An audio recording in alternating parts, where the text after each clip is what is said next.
नमस्कार दोस्तों, आप लोगों को प्रोवाइड कराई जा रही है बिहार इकोनॉमिक सर्वे 2022-23 के अंतर्गत बीपीएससी को ध्यान में रखते हुए जितना भी इम्पोर्टेंट एमसीक्यू बनने वाला है सबको कंप्लीट कराई जा रही है डिटेल इन्फॉर्मेशन के साथ। पार्ट 1 में ऑलरेडी 25 एमसीक्यू को मैंने शेयर किया हुआ था। पार्ट 2 में हम लोग देखेंगे 26 नंबर एमसीक्यू के साथ। राष्ट्रीय पारिवारिक स्वास्थ्य सर्वेक्षण के अनुसार 2018 से 20 में बिहार की मातृ मृत्यु दर कितनी थी, मदर मोर्टलिटी रेट कितनी थी? ये थी 118। इसका डिफिनीशन की बात करें हैं हम लोग तो यहाँ बताना है कि प्रति 1 लाख जीवित बच्चों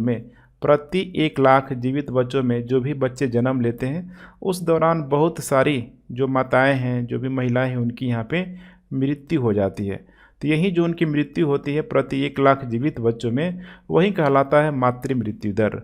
इसमें हम लोग WHO को भी शामिल कर ले तो WHO बोलता है कि देखो 42 दिनों के अंदर गर्भवती होने पर या गर्भावस्था की समाप्ति के पश्चात भी अगर किसी कारणवश महिला की यहाँ पे मृत्यु हो रही है तो उसे भी मदर मोर्टलिटी रेट के अंतर्गत रखा जाएगा। अब आइए कुछ हम लोग डेटा पे बात करते हैं। जैसे बात करते हैं हम लोग बिहार की। बिहार में यहाँ पे ठीक है 2 डेटा लेते हैं। एक तो है यहाँ पे 2015 से लेके 17 के बीच। इस समय देखेंगे तो लगभग 165 था और पूरे के पूरे ओवरऑल इंडिया की बात करेंगे तो यहाँ पे था 122। तो उस समय भी देख पा रहे हैं ना, यहाँ पे इंडिया के स्तर पे देखेंगे तो बिहार की स्थिति अभी भी काफ़ी ख़राब है। उसके बाद दूसरे डेटा की बात करें 2018 से लेके 20 तक तो आप यहाँ पे देख पा रहे 118 है, 118। और पूरे भारत के स्तर पे ये डेटा काफ़ी कम हुआ है 97। तो यहाँ पे जो कमी दिखाई दे रही है लगभग 47 अंकों की। ये बेसिकली अंक नहीं है, वे माताएं हैं ठीक है जिनकी मृत्यु हो जाती है। यहाँ पे हो जाएगा लगभग 25 के आसपास। तो अभी भी बिहार को हेल्थ सेक्टर में काफ़ी बड़े स्तर पे काम करने की ज़रूरत। हाल के वर्षों में प्राथमिक और उच्च प्राथमिक दोनों स्तरों का नामांकन की वार्षिक वृद्धि दर कितनी रही है, यहाँ पे आपको बताना है ठीक है। हाल के वर्षों में तो यहाँ पे हाल ही के जो 2 वर्ष हैं इसमें हम लोग कंपेरिजन करेंगे। पहला तो वर्ष होगा यहाँ पे 2019 से 20 के दरमियान कितने लोगों ने एडमिशन लिया। उसके बाद बात करेंगे 2021 से 22 के दरमियान। तो यहाँ पे इसका करेक्ट उत्तर हो जाएगा 4.1%। अब देखिएंगे 4.1 कैसे होगा। यहाँ पे देखेंगे 2019-20 में तो दोनों की हम लोग बात कर रहे हैं, प्राथमिक और उच्च प्राथमिक दोनों ने यहाँ पे जो एडमिशन लिया हुआ था 197.73 लाख, 197.73 लाख। वही यहाँ पे इंक्रीमेंट हुआ और इंक्रीमेंट होकर यहाँ पे हो गया 214.33 लाख। अब यहीं पे जो यहाँ पे इंक्रीमेंट हुआ है 4.1 का इंक्रीमेंट हुआ है। करेक्ट उत्तर हो जाएगा सी। वर्ष 2016 से 17 इसके बाद 2020 से 21 के बीच महिला विकास के लिए कुल परिव्यय सकल राज्य घरेलू उत्पादन का कितना प्रतिशत के रूप में रहा? तो होता है ना यहाँ पे स्टेट जीडीपी में यहाँ पे पूरा 100% को मान के अलग अलग क्षेत्रों में ठीक है यहाँ पे पूरी यहाँ पे परिव्यय के लिए रखा जाता है। अब इसमें जब से नीतीश कुमार आए हैं, जैसा आपको पता होना चाहिए कि महिलाओं के लिए बहुत सारी नीतियों को अपनाया जा रहा है, उसके लिए पैसे खर्च होगा और वो जो खर्च होगा टोटल स्टेट जीडीपी में देखेंगे तो 3.6%। पिछले 5 वर्षों में सकल राज्यगत मूल्यवर्धों में वानिकी एवं काष्ठ उत्पादन का योगदान कितना रहा है? अब टोटल आपको यहाँ पे ध्यान में रखना है, पूछ रहा है पिछले 5 वर्षों में यहाँ पे पूछ रहा है सकल राज्यगत मूल्यवर्धन में वानिकी एवं काष्ठ उत्पादन का योगदान कितना रहा। ठीक है 1.6% का योगदान रहा। वर्ष 2021 से 22 में जल जीवन हरियाली अभियान के तहत जो लक्ष्य रखा गया था कि मिशन 5.0 करोड़ वृक्षारोपण अभियान के तहत कुल कितने पौधे लगाए गए? क्या 5 करोड़ पौधे लग गए? तो इसका करेक्ट उत्तर हो जाएगा बिल्कुल नहीं, 5 करोड़ तो नहीं लगा, लेकिन इस दरमियान लगभग 3.89 करोड़ पौधों को यहाँ पे ठीक है रोका गया। मिशन ठीक है अगर हम लोग बात करें जल जीवन हरियाली की तो इसको शुरुआत किया गया था 2019-20 में इसमें शुरू किया गया था और इसका जो मूल उद्देश्य था कि जो भी राज्य में वन संसाधनों का संरक्षण किया जाए, उसके प्रोडक्शन में अधिक से अधिक ठीक है बढ़ोतरी किया जाए, ठीक है पूरा ग्रीनरी बिहार को बनाया जाए। देख पा रहे हैं 5 करोड़ वृक्षारोपण अभियान का ठीक है, लक्ष्य भी टारगेट किया गया था जिसमें 3.89 करोड़ का लक्ष्य है, ठीक है, मतलब पा लिया गया, ठीक है, काफ़ी बड़े मात्रा में फिर भी वृक्षारोपण किया गया। बिहार आर्थिक सर्वेक्षण 2022-23 के अनुसार 2021-22 में सकल राज्य घरेलू उत्पाद की वृद्धि दर में देश भर में बिहार का कौन सा स्थान रहा है। तो आपको समझना है ना कि किसी भी स्टेट का जीडीपी देखिए, ठीक है, जितना कम होगा उसमें थोड़ी बहुत ही वृद्धि होगी तो परसेंटेज वृद्धि आपको अधिक देखने के लिए मिलेगा। जैसे बात करें हम लोग यूएसए की, तो यूएसए की लगभग, ठीक है, 21-22 ट्रिलियन, जो भी यहाँ पे सपोज करिए कि 22 ट्रिलियन में अगर परसेंटेज वृद्धि कराना है तो बहुत अधिक वृद्धि कराना होगा, तभी जाके यहाँ पे परसेंटेज वृद्धि दिखेगा। चाइना का भी लगभग, ठीक है, 16-17 ट्रिलियन इकोनॉमी हो चुका है, वहाँ पे भी परसेंटेज में वृद्धि कराने के लिए, ठीक है, बहुत ही बड़े मात्रा में वृद्धि करानी होगी। लेकिन चूँकि बिहार वगैरह में देखेंगे, ठीक है, तो इतनी बड़ी यहाँ पे जीडीपी नहीं है, तो यहाँ पे देखने के लिए मिल जाएगा लगभग 2021-22 में बिहार का जो जीडीपी जो ग्रोथ था लगभग 10.98% के साथ तीसरे स्थान पे था। अब पहला जो स्थान है एक, ठीक है, अच्छा खासा स्टेट, ठीक है, साउथ इंडिया का हो जाएगा आंध्र प्रदेश। आंध्र प्रदेश इसका जो जीडीपी है आपको और अधिक देखने के लिए मिल जाएगा, ठीक है, जीडीपी नहीं मैंने जीडीपी ग्रोथ 11.43%। तो चूँकि अभी, ठीक है, बहुत अच्छी खासी तो नहीं कहा जा सकता है इनके जीडीपी, ठीक है, तो यहाँ पे फिर भी जो भी ग्रोथ हो रहा है परसेंटेज के मामले में अच्छा खासा इनका हो रहा है। वर्ष 2021-22 में स्थिर मूल्य पर प्राथमिक क्षेत्र की वृद्धि दर कितनी थी। अब स्थिर मूल्य को मैंने बताया हुआ था कि यहाँ पे, ठीक है, जो भी प्रोडक्शन है उसका, ठीक है, या बढ़ोतरी हो रहा है या कमी हो रहा है, कोई फ़र्क यहाँ पे नहीं पड़ता है। अब इसमें बताना है कि प्राथमिक क्षेत्र की वृद्धि दर यहाँ पे कितनी थी। तो इसमें देखेंगे, ठीक है, प्राथमिक क्षेत्र की वृद्धि दर में, तो इसमें था 9.6%। अब प्राथमिक क्षेत्र है तो द्वितीय क्षेत्र भी पूछा जा सकता है। तो यहाँ पे हम लोग बात करें द्वितीय क्षेत्र की, तो यहाँ पे देखने के लिए मिलेगा आपको, ठीक है, बहुत कम ही है, 3.8%। वहीं तृतीय क्षेत्र की बात करें तो इसमें आपको अच्छा खासा देखने के लिए मिल जाएगा 13.3%। तो यहाँ पे आपको दिखाई दे रहा है, ठीक है, कि स्थिर मूल्य पर तृतीय क्षेत्र में सबसे अधिक वृद्धि है 13.3%। जो भी मैं यहाँ समझा रहा हूँ, ठीक है, आप लोग बिल्कुल यहाँ पे ध्यान दें, यहाँ से भी प्रश्न बनाया जा सकता है। बिहार आर्थिक सर्वेक्षण 2022-23 के अनुसार सकल राज्यगत मूल्यवर्धन में सेवा क्षेत्र का योगदान कितना है। अब यहाँ पे ध्यान रखिएगा, कह रहा है कि सेवा क्षेत्र का योगदान यहाँ पे कितना है। करेक्ट उत्तर हो जाएगा 60.7%। 60.7%। वही हम लोग बात करें यहाँ पे अगर प्राथमिक क्षेत्र का योगदान कितना है, तो ये लगभग हो जाएगा 21.2%। और बिहार में जैसे कि, ठीक है, कल कारखाना वगैरह नहीं है, तो द्वितीय क्षेत्र का योगदान थोड़ा बहुत आपको कम देखने के लिए मिलेगा, प्राथमिक क्षेत्र से भी कम है 18.1%, ठीक है, और यहाँ पे तृतीय क्षेत्र का हो जाएगा 60.7%। और किसी भी डेवलप्ड स्टेट के लिए सेवा सेक्टर सबसे बड़ी मात्रा में होना चाहिए, द्वितीय क्षेत्र उसके बाद होना चाहिए, सबसे कम होना चाहिए प्राथमिक क्षेत्र का, लेकिन बिहार के साथ ऐसा नहीं है, देख पा रहे हैं, ठीक है, सेवा क्षेत्र के बाद प्राथमिक क्षेत्र का कंट्रीब्यूशन, ठीक है, सबसे अधिक है 21.2%। राष्ट्रीय जनसंख्या आयोग द्वारा किए गए अनुमान के अनुसार मार्च 2022 में बिहार की अनुमानित जनसंख्या कितनी थी। बिहार की अनुमानित जनसंख्या थी 12.49 करोड़, 12.49 करोड़ थी। अगर हम लोग बिहार में दशकीय वृद्धि की बात करें तो कुछ पुराना जो डेटा है 2001 से 11 के दरमियान, तो आपको देखने के लिए मिलेगा 25.1% पूरे के पूरे बिहार का ये दशकीय वृद्धि है। ध्यान रखिएगा, दशकीय वृद्धि। जब बिहार के स्तर पे देख रहे हैं तो थोड़ा आप कंपेरिजन भारत के स्तर पे कर लीजिए। 2001 से 11 के दरमियान जो भारत की दशकीय वृद्धि थी 17.6%। 17.6%। बिहार आर्थिक सर्वेक्षण 2022-23 के अनुसार 2021-22 में प्रति व्यक्ति निवल राज्य घरेलू उत्पादन कितनी रही है। प्रति व्यक्ति निवल राज्य घरेलू उत्पादन कितनी रही है, ठीक है, तो ये रही है यहाँ पे लगभग 30,779 रुपये। 30,779 रुपये 2021-22 के अनुसार। वही हम लोग बात करें 2020-21 के अनुसार तो ये तो मामला कम ही होगा, ठीक है, 28,127 रुपये अभी करेंट में देखेंगे, ठीक है, तो अभी 2021-22 है ना, ये यही है करेंट। तो आप यहाँ पे देख पा रहे हैं, तो करेंट में क्या हुआ, यहाँ पे आपको यहाँ पे वृद्धि दिखाई देगा, वृद्धि दिखाई देगा 9.4% की वृद्धि होगा। यहाँ पे ऐसे कर सकते हैं 28,127 से, ठीक है, 30,779 तक जाएंगे तो लगभग 9.4% की वृद्धि आपको देखने के लिए मिलेगी। बिहार आर्थिक सर्वेक्षण 2022-23 के अनुसार 2021-22 में प्रति व्यक्ति निवल राज्य घरेलू उत्पाद राष्ट्रीय औसत का कितना रहा था? ये रहा था 33.7%। 33.7%। यहाँ पे पूछ क्या रहा है, तो प्रति व्यक्ति निवल राज्य घरेलू, ध्यान रखिएगा, उत्पाद राष्ट्रीय औसत का कितना यहाँ पे रहा है, ठीक है, तो 33.7%।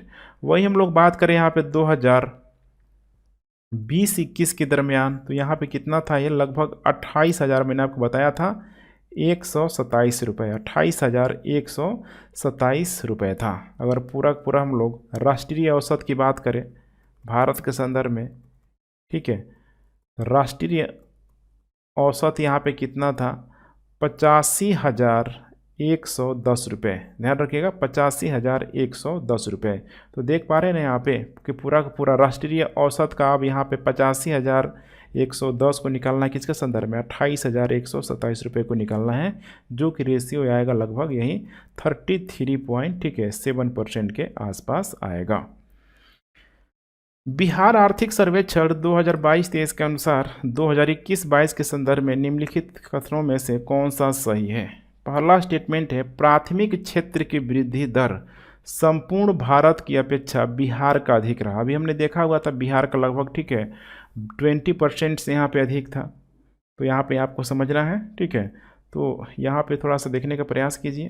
तो बिहार की अगर हम लोग देखें वृद्धि दर खासकर प्राथमिक क्षेत्र में, तो मैंने बताया था अभी, ये आपको देखने के लिए मिल जाए बिहार का प्राथमिक क्षेत्र में 9.6%, ठीक है, 9.6%। और इसका जो स्टेट जीडीपी में कंट्रीब्यूशन था लगभग 21 पॉइंट समथिंग मैंने बताया हुआ था।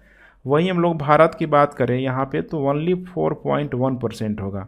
अब स्टेटमेंट पढ़िए, कह रहा है कि प्राथमिक क्षेत्र की वृद्धि दर संपूर्ण भारत की अपेक्षा बिहार का अधिक रहा, जो कि बिल्कुल करेक्ट स्टेटमेंट है। दूसरा है, द्वितीयक क्षेत्र की वृद्धि दर संपूर्ण भारत की अपेक्षा बिहार का यहाँ पे क्या रहा है, कम रहा है। ध्यान रखिएगा, बिहार की अपेक्षा यहाँ पे कम रहा है, तो बिहार की अपेक्षा कम नहीं रहा है, ठीक है, ध्यान रखिएगा, ठीक है, भारत का यहाँ पे आपको अधिक देखने के लिए मिल जाएगा, तो यह स्टेटमेंट गलत हो जाएगा, बी। द्वितीयक क्षेत्र की वृद्धि दर संपूर्ण भारत की अपेक्षा बिहार का अधिक रहा है, यहाँ पे भी हमने, ठीक है, अभी देखा हुआ था बिहार का काफ़ी बड़े मात्रा में था, तो इसका भी, ठीक है, स्टेटमेंट करेक्ट होगा सी। करेक्ट उत्तर हो जाएगा ए और सी, अर्थात उपयुक्त में से एक से अधिक। ध्यान रखिएगा, उपयुक्त में से एक से अधिक। बिहार आर्थिक सर्वेक्षण 2022-23 के अनुसार प्राथमिक क्षेत्र के अंतर्गत पिछले 5 वर्षों में सर्वाधिक वृद्धि दर किस उप क्षेत्र की रही है? किस उप क्षेत्र की रही है? तो जो भी यहाँ पे क्षेत्र है सब आपको ये प्राथमिक क्षेत्र का ही, ठीक है, क्षेत्र दिखाई देगा। तो इसमें सबसे अधिक है यहाँ पे पशुधन को लेके, ध्यान रखिएगा, पशुधन को लेके 9.5% है, 9.5%। मत्स्य एवं जल कृषि को लेके यहाँ पे 6.7%। खनन यहाँ पे अधिक होगा, ध्यान रखिएगा, खनन अधिक होगा लगभग 9.0% के आसपास। तो देख पा रहे पशुधन का यहाँ पे, ठीक है, सर्वाधिक वृद्धि दर सबसे अधिक है। बिहार आर्थिक सर्वेक्षण के अनुसार पिछले 5 वर्षों में सेवा क्षेत्र के उप क्षेत्र के योगदानों का कौन सा अवरोही क्रम है? अब देख पा रहे हैं यहाँ पे कैसे प्रश्न को माइक्रो लेवल पे बनाए जाने का प्रयास किया जा रहा है। यहाँ पे देखिए प्राथमिक क्षेत्र के अंतर्गत सब दे दिया, अब यहाँ पे क्या दिया है, यहाँ पे तो सेवा क्षेत्र का जो उप क्षेत्र है उसको यहाँ पे दे दिया। तो यहाँ पे आपको अच्छे से देखना है ताकि एक ही बार में चीज़ें क्लियर हो जाए। तो यहाँ पे इसका करेक्ट यहाँ पे उत्तर हो जाएगा, ठीक है, बी हो जाएगा। सबसे अधिक यहाँ पे है भंडारण का। भंडारण की बात करें हम लोग तो लगभग 21.3%, 21.3%। वित्तीय सेवा का हो जाएगा 12.6%, ठीक है, 12.6%। वायु परिवहन का हो जाएगा 10.5%। एक चीज़ और यहाँ पे दे सकता है लोक प्रशासन का, लोक प्रशासन का, इसका हो जाएगा 9.3%, 9.3% लोक प्रशासन का। निम्नलिखित में से किस किस का उपयोग राज्यों में जिलों के बीच क्षेत्रीय विषमता मापने में किया जाता है। जिलों के बीच देखिए क्षेत्रीय विषमता को मापने के लिए प्रति व्यक्ति सबसे इम्पोर्टेंट कारगर हथियार है, लेकिन बात आती है जब डिस्ट्रिक्ट की जिलों की बात आती है तो इसमें और भी फैक्टर शामिल है, जैसे कि पेट्रोल हो गया, रसोई हो गया, डीजल हो गया। इन सबका कितना अधिक यहाँ पे खपत होता है उसके आधार पे भी यहाँ पे ठीक है क्षेत्रीय विषमता को मापा जाता है। इसीलिए सबका सब ऑप्शन यहाँ पे करेक्ट है। करेक्ट उत्तर हो जाएगा उपयुक्त में से एक से अधिक। बिहार में सकल घरेलू राज्य उत्पाद के अनुपात में सकल स्थिर पूंजी निर्माण 2020-21 में कितना रहा। 2020-21 में कितना रहा, ठीक है। तो इसका करेक्ट उत्तर हो जाएगा यहाँ पे 3%। ध्यान रखिएगा 3%। अगर हम लोग बात करें 2019-20 की, 2019-20 में तो ये था 1.6% और यहीं 2020-21 में बढ़ के कितना हो गया 3% हो गया।